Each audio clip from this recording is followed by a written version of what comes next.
Lying and deception are more culturally acceptable these days because everybody is dishonest.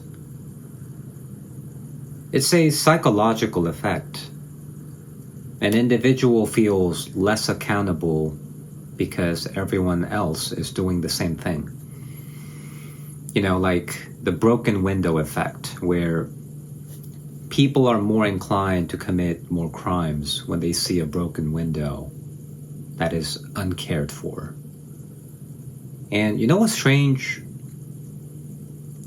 I tend to be way more honest here on YouTube than when I'm around other people in real life.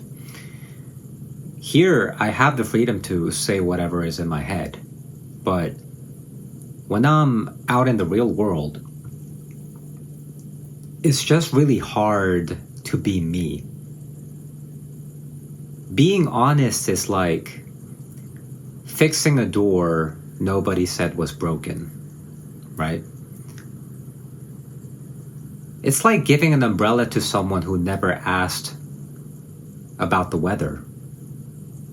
It's like volunteering for a job nobody said needed done. And I was never alive in the 19th century eras, like the pre-19th century eras. But in the past, I think people used to put more weight on verbal promises and their personal reputations because their social boundaries were quite limited. Because when you think about it, when they lost trust within their own community, that was like a death sentence because they had nowhere else to go. So if your name was tarnished in any way, you had to get the hell out of there because no one trusted you anymore. But nowadays, most people live online. We spend time on a digital platform and we live in an attention-driven economy. So being this exaggerated, hyper-animated character on steroids is kind of like the new default because we're also brain-rotted and distracted that honesty just feels so bland now. It's just boring. And internet culture we have today no longer exists only online anymore. We've gotten to a point where internet culture became bigger than reality. So we act like these filtered pictures on our phones with spread out arms and contrived joyful faces as if someone pointed a gun at our faces and told us to look happy. We think that is who we are rather than what we actually see in front of the mirror. It's like we don't even know who we are. Everyone's just so delusional, they suddenly forgot their own identity. And in Korea, this is even worse. Honesty is just so rare here. And I don't even think that people are trying to be dishonest. It's more like they don't even know how to be honest in the first place. It almost feels like the default mode is showing each other how packaged and refined they can be. As if this was like a competition about who can be more fake.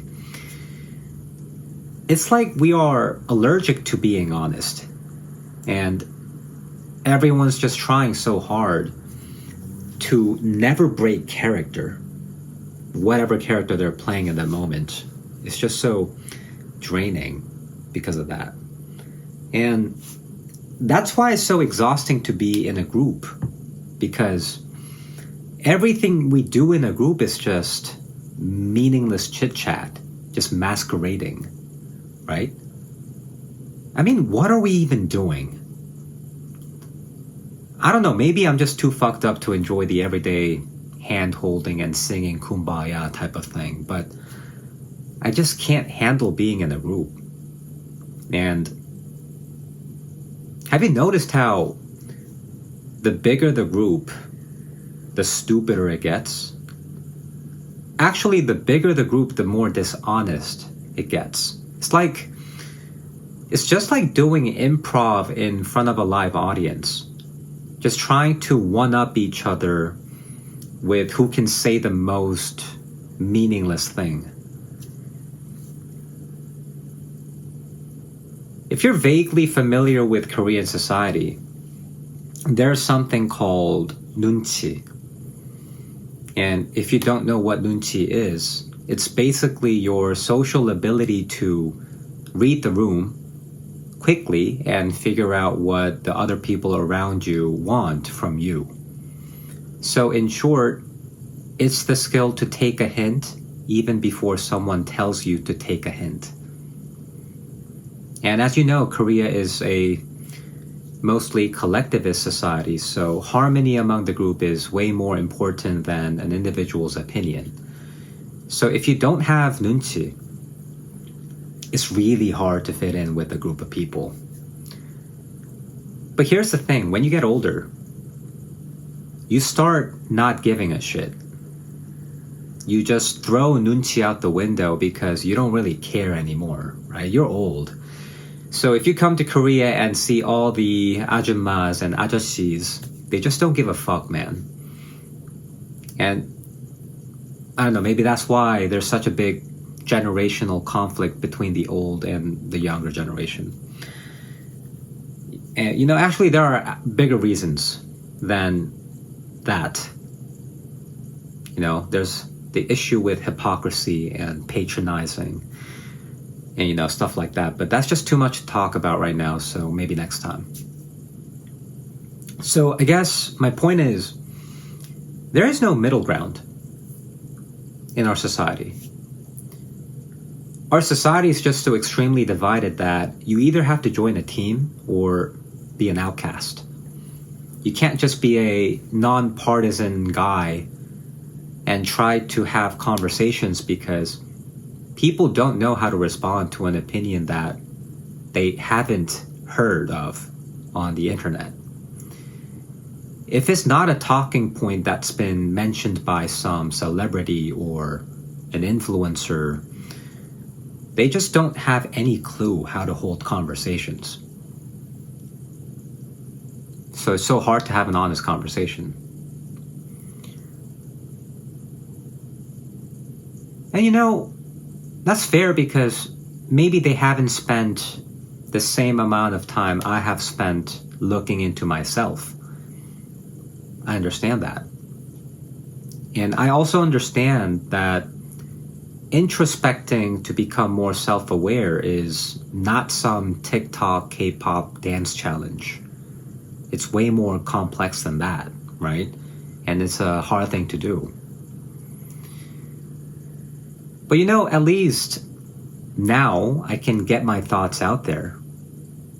As much as I say a lot of negative things about the algorithm culture and social media, I guess being able to say things and have at least one person listen to what I have to say is an amazing revolution. So I guess that's the silver lining. We'll see.